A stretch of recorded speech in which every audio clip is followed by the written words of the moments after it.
Ma présentation porte le titre de cycle freudo-chaldunien. Jusqu'à présent, j'ai beaucoup parlé de Freud et d'Édipe et j'ai très peu parlé de Ibn Khaldoun. Peut-être qu'il serait temps qu'on aborde cet auteur parce qu'il décrit très bien le moment de la conquête de la cité.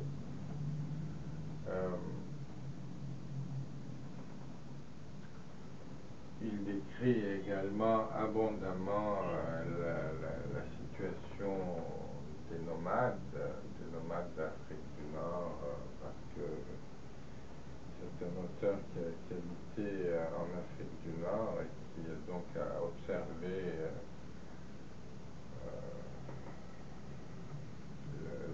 les nomades et leur histoire et leur comportement pendant cette période cruciale, puisque pas longtemps après,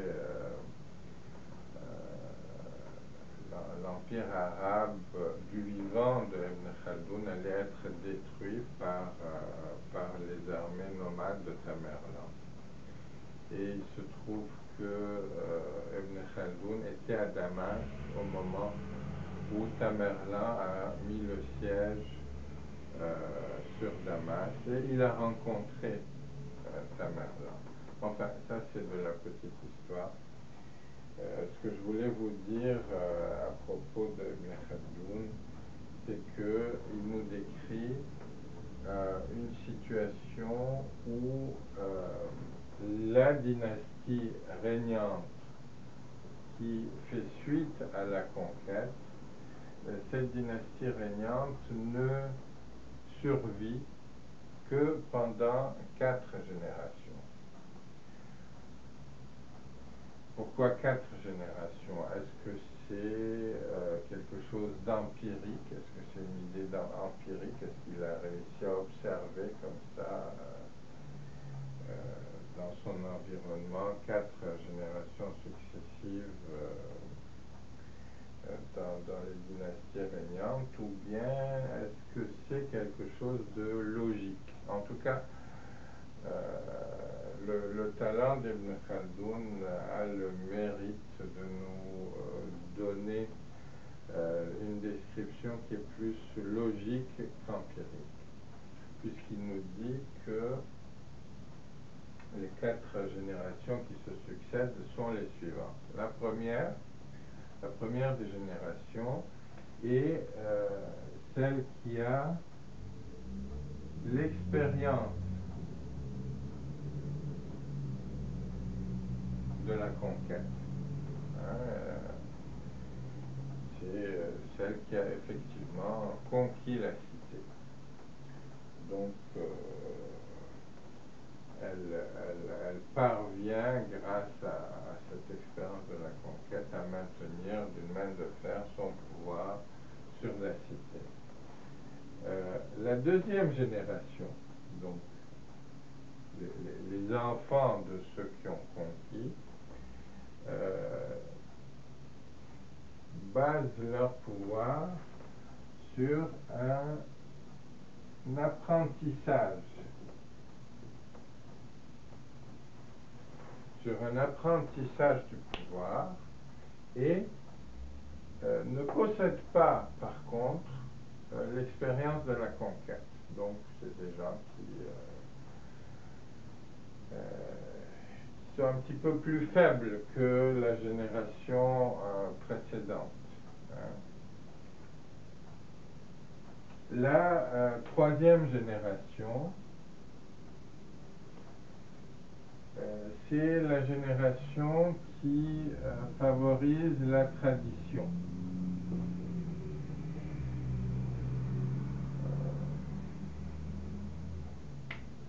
C'est une génération qui n'a ni l'expérience de la conquête, ni l'apprentissage, ou ni l'information sur la conquête, elle ne l'a pas.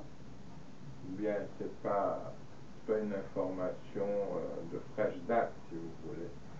Donc c'est une génération qui va se soucier de tradition, qui va se soucier de transmettre, hein, et donc qui est encore plus faible que la génération de l'apprentissage.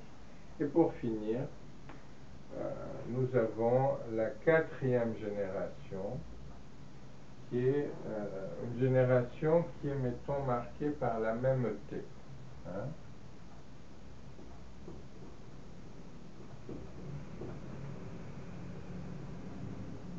C'est quelque chose de comparable à la tradition, mais qui est peut-être de la tradition sans la compréhension de cette tradition, hein. Les choses sont figées. Euh, pour être figées. Elles ne sont pas figées pour une raison particulière, un désir de maintenir une fidélité quelconque. Non, c'est une mêmeté pour la mêmeté. Et c'est là que nous arrivons à une situation figée ici. Une situation figée qui est exactement comparable, rappelons-le, à la situation originelle qui a nécessité le départ de toute cette grande migration. Bien.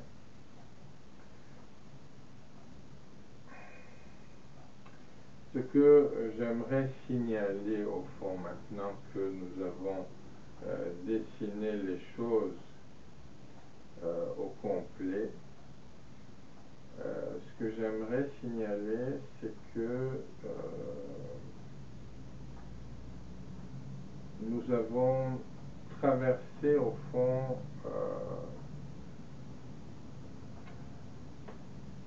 trois champs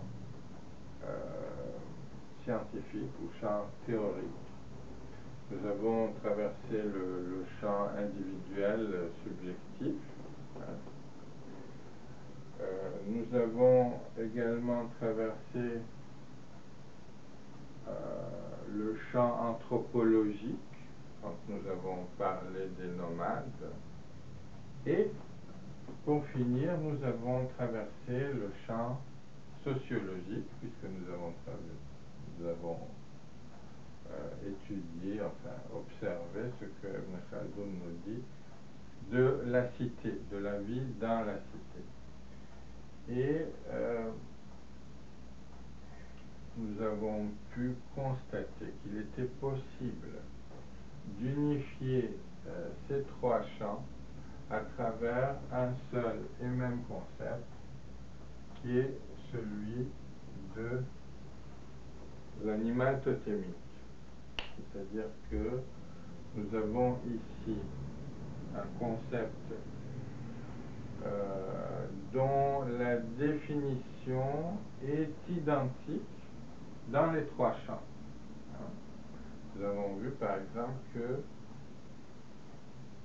les objets partiels, aussi bien que le phallus dans le champ individuel, pouvaient être caractérisés par cette définition qu'on s'est donnée de l'animal totémique, à savoir c'est quelque chose qu'on peut avoir mais qu'on ne peut pas consommer. C'est quelque chose qu'on a mais qu'on ne peut pas consommer et qu'on est par conséquent obligé de donner à quelqu'un d'autre.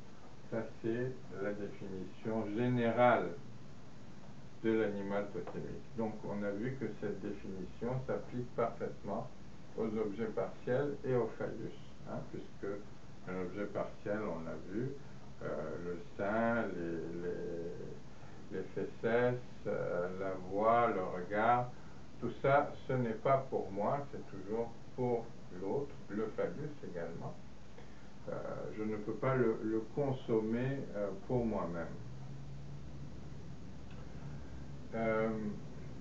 Durant la période, mettons, anthropologique, ou dans le champ anthropologique, Bon, l'animal totémique, c'est l'animal totémique. Y a pas, on garde sa définition, elle est valable pour le champ anthropologique.